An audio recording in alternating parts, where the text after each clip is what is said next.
শিখাচ্ছ, যখন তোমার দেশের 99% বর্বর লুম্পেনরা ওই একজন বয়স্কা সদ্য প্রাক্তন প্রধানমন্ত্রী তার অন্তর্বাস নিয়ে নাচানাচি করে, যখন জাতির পিতাকে তোমরা প্রস্তাব করে থাকে তার মূর্তি কুড়িয়ে দাও, তখন তোমার দেশদ্রোহিতা দেশপ্রেম থাকে না। তোমার সংবিধানের শপথ গ্রহণকারী ওই বাচ্চামতি লুম্পেন যখন ওই তোমার জাতির পিতার ছবি উঠিয়ে শপথ গ্রহণ করে, তখন রাষ্ট্রপ্রেমের কথা মনে থাকে না। যে সন্ন্যাসী তার সবার শুরুতে জাতীয় সঙ্গীত দিয়ে শুরু করেন, জাতীয় সঙ্গীত দিয়ে শেষ করেন, তিনি হলেন রাষ্ট্রদ্রোহী।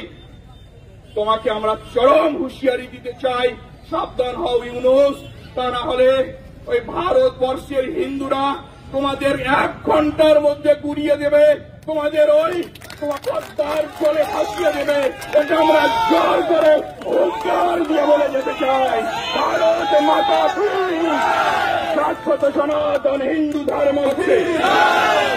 5ই আগস্ট বাংলাদেশের রাজনৈতিক পটভূমির পরিবর্তনের সঙ্গে সঙ্গে সেখানে বসবাসকারী সনাতন হিন্দু ধর্মের মানুষের উপর যে ন্যক্কারজনক বর্বরোচিত আক্রমণ, তাদের ঘরবাড়ি দখল, মন্দির ভাঙচুর, অগ্নিসংযোগ, সম্পত্তি লুট, মা বোনেদের শ্লীলতাহানি, ধর্ষণ, তাদেরকে খুন করার মতো যে জঘন্যতম নরপিশাচ ঘটনা সমগ্র বিশ্ববাসী দেখেছে। এই উন্নত জীবনে এই একবিংশ শতাব্দীর দ্বার প্রান্তে এসে আমরা সেই বিভৎসতাকে গ্রহণ করতে পারি না। আমরা ভেবেছিলাম মোহাম্মদ ইউনূস, যিনি উচ্চ শিক্ষা লাভ করে ওই বিদেশের মাটিতে শিক্ষা লাভ করে অনেক জীবন অনেক সময় কাটিয়েছেন, আমরা ভেবেছিলাম তার হাতে হয়তো আমাদের বাংলাদেশের সনাতন হিন্দু ধর্মের মানুষরা নিরাপদে থাকবে। কিন্তু আমাদের সেই ভ্রমকে তিনি কয়েক ঘন্টার মধ্যে ভেঙে চৌচির করে দিয়েছেন। ওই রাতের অন্ধকারে আমার মা বোনেরা, আমার সনাতন হিন্দু ধর্মের মানুষরা নিজের প্রাণকে হাতে নিয়ে ওই ভারতবর্ষের বিভিন্ন সীমান্তে উপনীত হয়েছে। আমরা ঠাকুরমার কাছে শুনেছিলাম, আমরা বাপ দাদাদের কাছে শুনেছিলাম, আমরা পরবর্তীকালে বিভিন্ন সিনেমাতে দেখেছি যে কিভাবে ওই 71 সালে কিভাবে ওই স্বাধীনোত্তর কালে ঘর বাড়ি ছেড়ে আমাদের পূর্বপুরুষরা এক বস্ত্রে চলে এসেছিল। তারই সেই দৃশ্য আমরা পুনরায় দেখলাম। আমরা অবাক হয়ে গেছি। আমরা ভেবেছিলাম মোহাম্মদ ইউনূস একজন রুচিশীল ব্যক্তি, কিন্তু তিনি প্রমাণ করে দিলেন শকুনি যতই উপরে উঠুক তার দৃষ্টি ওই ভাগাড়ের দিকে। তিনি প্রমাণ করে দিলেন তিনি যতই উচ্চ শিক্ষা লাভ করুক ওই আরব্য দেশ থেকে যে সন্ত্রাসবাদের বিস্তার ডিএনএতে তার রক্তে প্রবেশ করেছে তার থেকে তিনি মুক্তি লাভ করতে পারেনি। আজকে বাংলাদেশের স্বাধীনতার কালে ও 71 সালে যত রক্ত ঝরিয়েছিল তার মধ্যে অনেক আমার হিন্দু ভাই বোন মা সৈনিকরা ছিল। তাদের অবদানকে যে বাংলাদেশ প্রতিদিন ঘুম থেকে উঠে যে খাবার খায় সে ভারতবর্ষের খাবার না গেলে অনাহারে দুর্ভিক্ষে মরবে, তারা আজকে আমাদের উপর বেইমানি বাটপারি করছে। আমরা সনাতন ভারতবর্ষের হিন্দু এই পাশবিক অত্যাচারকে কখনোই মেনে নেব না।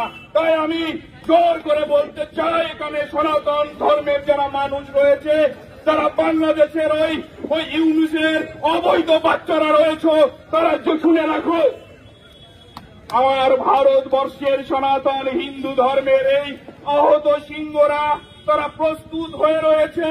আজকের পর থেকে বাংলাদেশে একটি হিন্দুর গায়ে যদি আচর লাগে, একটু হিন্দুর গায়ে যদি রক্ত ঝরে, একটি মন্দির যদি ধ্বংসপ্রাপ্ত হয়, তার প্রত্যেকটি হিসাব আমরা সুদে আসলে আমরা তার পুষিয়ে নেব। আজকে আমার এই আহত সৈনিকরা এই গেরুয়াধারী বসন পরিহিত মঠ মন্দিরের সন্ন্যাসীর মুখপানে তাকিয়ে রয়েছে।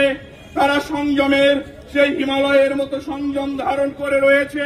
তাদের একটি মাত্র হুঙ্কারে ওই ইউনূসের অবৈধ সন্তানরা তোমরা জেনে রাখো, তোমাদের দেশে গিয়ে তোমাদের ঘরে গিয়ে আমরা মেরে আসবো, তোমার বাবাও তোমাকে রক্ষা করতে পারবে।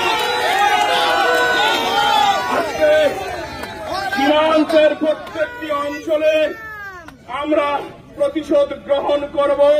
যদি তোমরা শুধরে না যাও, যদি তোমরা হিন্দুদের উপর অত্যাচার করতেই থাকো, তাহলে ওই যখন তোমরা চিকিৎসার জন্য, ওই যখন ব্যবসার জন্য কলকাতার উপকণ্ঠে, চেন্নাইয়ের উপকণ্ঠে, ব্যাঙ্গালোরের উপকণ্ঠে আসবে, যখন তুমি হজ করতে তোমার বিমান ওই মুম্বাই বিমানবন্দরে নামবে, তোমাদেরকে আমরা সুদে আসলে প্রত্যেকটি হিসাব গড়াই গন্ডায় বুঝিয়ে দেব।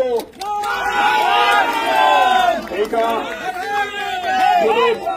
কথার কথা নয়, এটা হিন্দুত্বের স্বাভিমানের কথা, হিন্দুত্বের চেতনার কথা।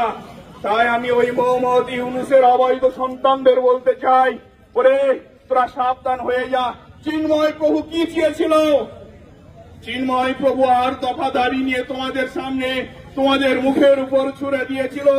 যারা বলেছিল যে সমস্ত হিন্দুদের তুমি বন্দী করে রেখেছ বিচারের নামে, দিনের পর দিন তাদের জেলে পচানো নয়, ফাস্ট ট্র্যাক ট্রাইব্যুনাল চাই। তিনি বলেছিলেন যারা ক্ষতিগ্রস্ত, যাদের মন্দির ধ্বংস করা হয়েছে, বাড়ি লুট করা হয়েছে, তাদেরকে ক্ষতিপূরণ পুনর্বাসন দিতে হবে।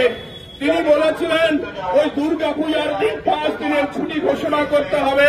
তিনি বলেছিলেন সংখ্যালঘু হিন্দুদের সুরক্ষা আইন তৈরি করতে হবে।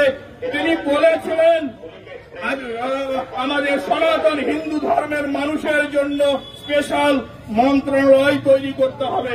তার জন্য তোমরা রাষ্ট্রদ্রোহিতার অভিযোগ এনে তাকে কারাগারে বন্দী করলে, একজন গেরুয়াধারী সন্ন্যাসীর প্রতি তোমার এত ভয় কিসের? হে ইউনূস, তোমাকে আমি বলতে চাই, এত ভয় কিসের?